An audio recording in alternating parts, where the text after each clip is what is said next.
This is Iceland.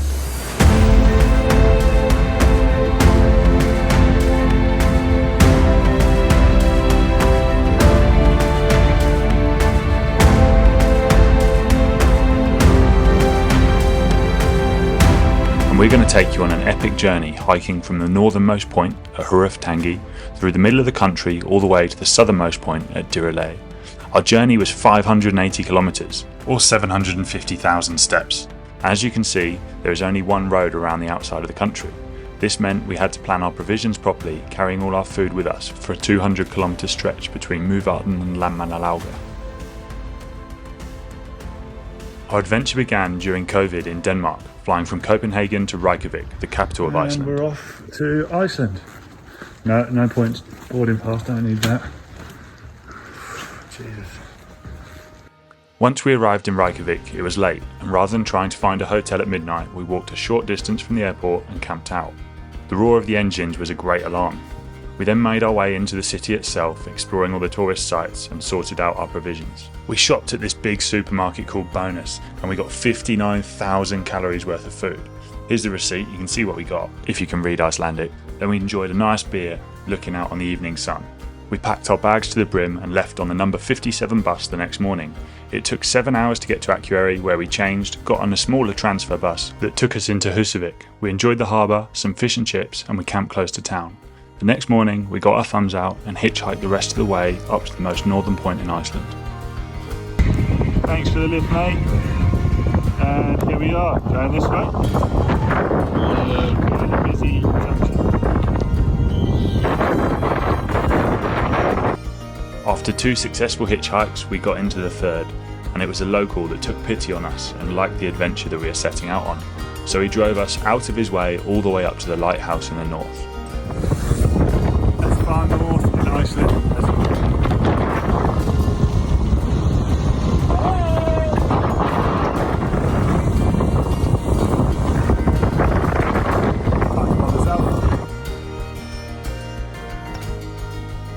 Our adventure had begun. We started heading south. After 8 kilometres in miserable weather, we found this hut.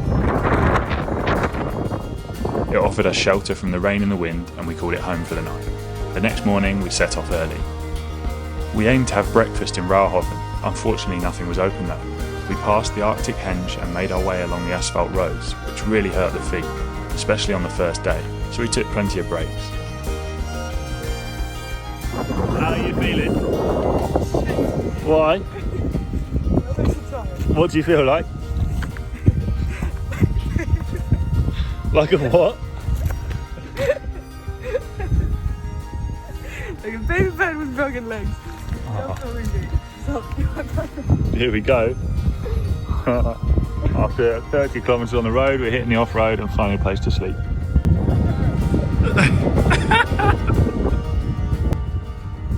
After walking down the mountain track, found a beautiful lake. Nice little hut there, and a little cabin in the middle of nowhere.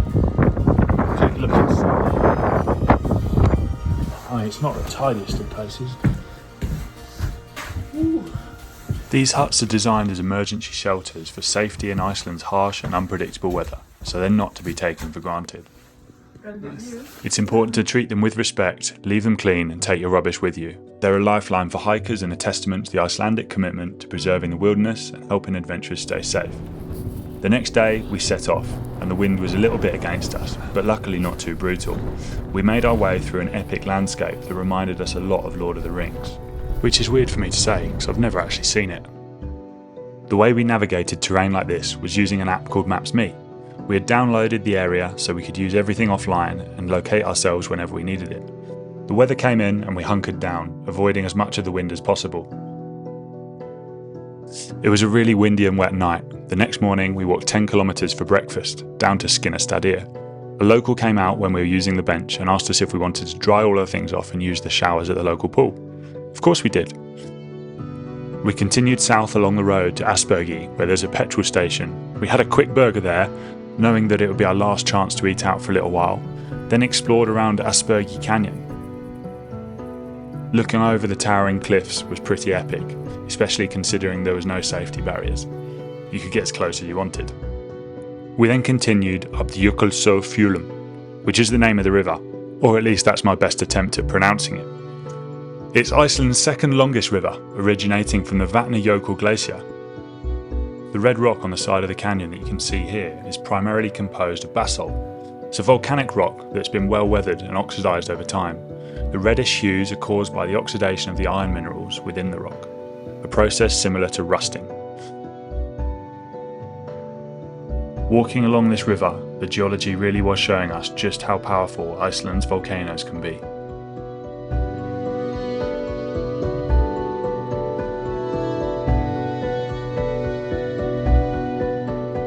Even with the long daylight hours that Iceland has throughout its summer, the day was still closing in on us. We'd been taking our time, taking in the sights and exploring all the volcanic activity. So we found a beautiful little spot overlooking the river, and we could hear it from the tent as well. And anyone that knows me knows I've got a bit of a sweet tooth, so we devoured this lovely cake from Aspergi. We enjoyed a leisurely start with the view. Christine set off a little earlier than I did as she was in some pain. I cleared up the last few bits and chased her.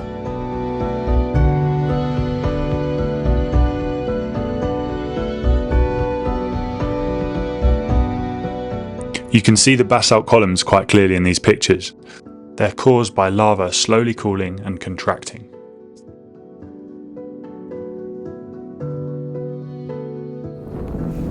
Following the trail, yellow marker, just along here.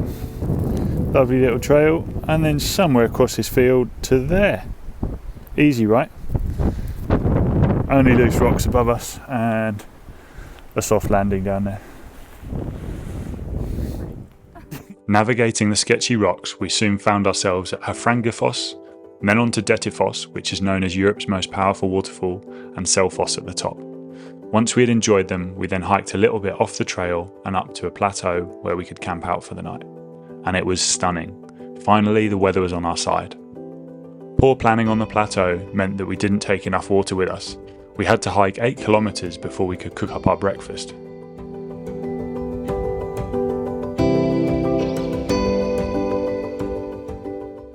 The landscape we walked past was pretty incredible, with these deep cracks in the ground.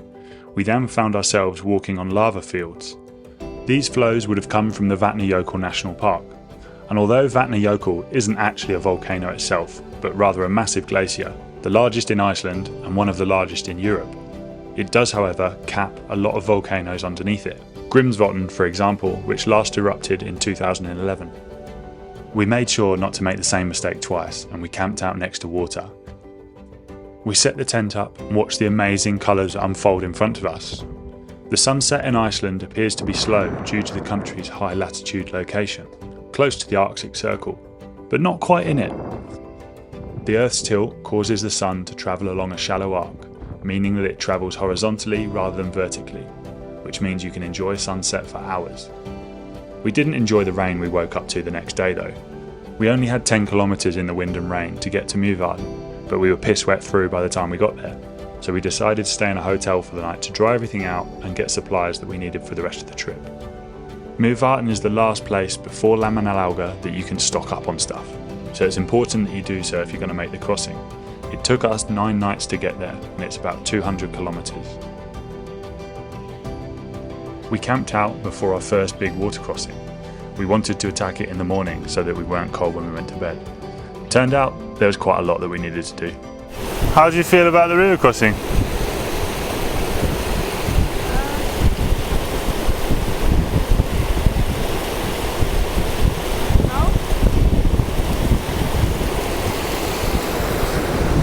Can't go over it, can't go around it, can't go under it, gonna have to go through it.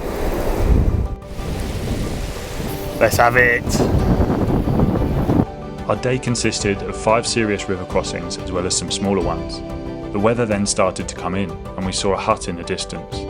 We decided to check it out and there was a number to call, so we did, and they gave us access to it, which was amazing because the weather really did come in overnight.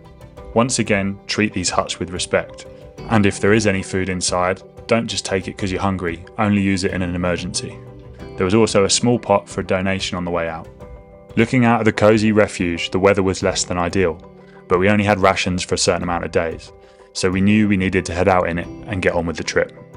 You can probably see from this picture that wasn't an ideal spot to put the tent, but we did it anyway, and we woke up with the tent flooded. So much so, my airbed was more of a lilo. We navigated a few more river crossings, which we now found easy, and just as the bad weather came in, we found ourselves a hot pot, which was bliss. We stripped off and took the chance to get clean. We relaxed in it for a while when a guy pulled up. He got his grill out the back and started making us hot dogs. He then gave us some snacks as we went on our way. Epic! We found a little waterfall where we put the tent up and cozied up for the night. The winds were outrageous, picking up the tent from either side and throwing us in the air. Our gear was incredible at putting up with the conditions. I've put a link to it all in the description. The Icelandic language actually has over 20 different words for wind, which showcases just how much wind they do get. My favourite is the funi, which is a whirlwind or a localised tornado. Fortunately, we didn't get any of those though. We carried on through an ever more desolate landscape, battling our way into a very strong headwind. Luckily, the sun was out, and on the whole we had blue skies, and some pretty funny clouds.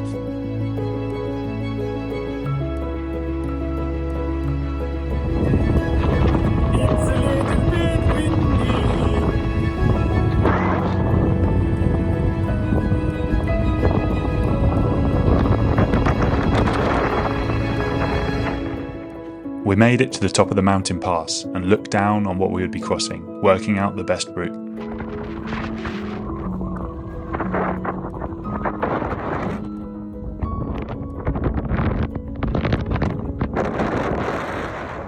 It's safe to say that even the audio on this video doesn't do the wind justice. It was hammering us. It was exhausting, and we just battled against it. As if that wasn't challenging enough, we then found ourselves at the toughest river crossing we had seen. We held on to each other and used poles for balance as we made our way across slowly. The water was glacial, so our legs came out freezing cold. We also made sure our bags were undone as we crossed, just in case the river took us, we could take them off and save ourselves from drowning. We were exhausted, we found some shelter to camp and continued on the next day. Luckily, the weather was on our side again. We had no way of forecasting the weather, other than looking at the clouds in the sky. We just had to wake up every day and embrace what the weather gave us. As you can see from these photos, Iceland's landscape looks like it belongs on another planet. And there's a reason for that. Volcanoes, glaciers, and crazy winds have teamed up to keep things bare and dramatic. The soil's too young, the climate's too harsh, and the Vikings chopped down most of the trees 1,000 years ago. With lava fields and volcanic ash, you've got Iceland, Earth's coolest, most barren playground. The day was closing in on us, and so was the weather. The winds in Iceland living up to their reputation. We found some cabins at a place called Versalir. Checked the doors and we could get into the stables. We rested in there for a while before we heard the guests of the main cabin come back.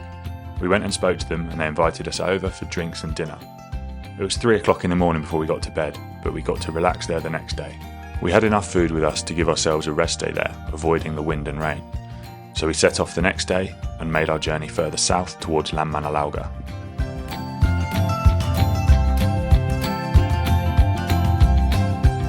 The route finding became easy as we made our way along a big 4x4 track. The scenery got more and more incredible. We knew we were nearing the start of the Laugavegur trail. The trail itself is Iceland's most famous hiking route, and for very good reason. It's 55 kilometres and takes you through some of the most jaw-dropping landscapes on Earth. There are rhyolite mountains, steaming hot springs, black sands and lush green valleys. It starts in Laugavegur and ends in Forsmorg, a stunning nature reserve named after Thor, the Norse god of thunder. Seeing Laugavegur in the distance felt like finding an oasis in the desert. If that oasis had snacks, hot coffee, and maybe a pair of dry socks, which is what you can find on the bus in Laugavegur. It also has a hot springs, which we treated ourselves to, accommodation that you can stay inside of, and a camping ground. Getting up early in the morning, we went down and stored our bags so that we could hike Blanco without them. It was much quicker and a lot nicer. Beautiful 360-degree views from the top, and we had it to ourselves. It took 40 minutes up. It does recommend 2 hours for normal people, and it stood at 940 metres, 350 metres above the town. And it was stunning. I definitely recommend going up there if you make it to Laugavegur. The famous colourful mountains are all rhyolite, which is a volcanic rock that shimmers in shades of red, orange, green, and even purple, especially when the sunlight hits it just right. Rhyolite is a type of volcanic rock that forms when magma, rich in silica, cools and solidifies. It's essentially the volcanic equivalent of granite, but it forms above the ground rather than deep below the surface.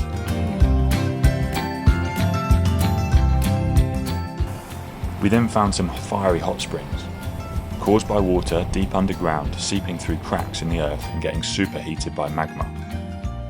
The scenery was truly breathtaking, and we took our time along the trail. By the time we did make it to the first cabin, both the mountain hut and the campground were fully booked. We spoke with the park ranger, who reminded us of the leave no trace policy, and we camped out on the snow. It was a bloody cold night though. After not sleeping overly well, we got up early and went out to explore what the trail had to offer. It didn't disappoint.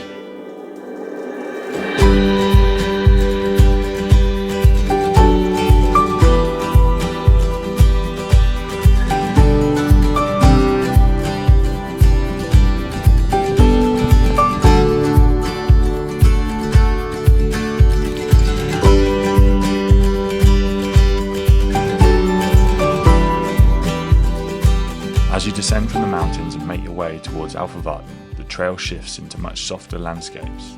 You walk alongside beautiful lakes and lush green valleys. Then, from Alfavarden to Emstra, it gets slightly drier. It feels like the threshold between the highlands and the more fertile valleys. We did see an awful lot more people on this trail than we had done previously.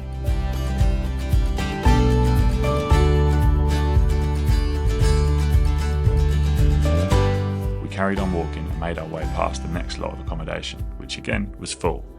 So if you are planning on doing this trip, make sure you book well in advance to avoid disappointment at the campsites. We carried on along the trail, making our way towards Torsmork. The day was closing in on us and we hadn't quite made it to Torsmork, and we weren't even sure if there'd be accommodation there, so we found a nice sheltered spot and made sure to leave no trace. As we walked down into Torsmork, we realised that it was a proper green paradise. A lot of people finished their journey here. However, for us, it was a point just to recharge and get ourselves prepared for the mountain pass. We decided to push on and go for it, as we saw some breaks in the weather. Unfortunately though, those breaks didn't last long, and we were getting chased by the black rain clouds. By the time we got to the top, the rain had really caught up with us. It was a pretty challenging experience and reminded me that the weather really can change as quickly as your girlfriend's mood. Phew!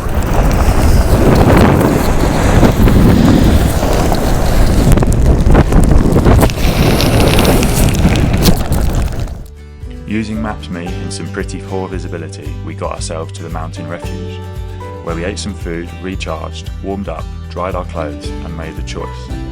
Stay there for the night and be in a room full of people snoring, or make our way down the valley to a hotel where we'd have our own space. Of course, we did the latter, and we got to enjoy the route down on our own. Probably because the weather really wasn't very good, but it was still stunning and very atmospheric.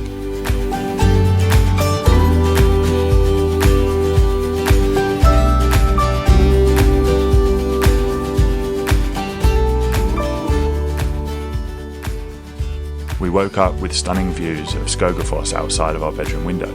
We also indulged in a buffet breakfast, which was incredible after rehydrated food for so long. We went and explored the waterfalls themselves, and then got ourselves on the last leg of our journey to Dirahole.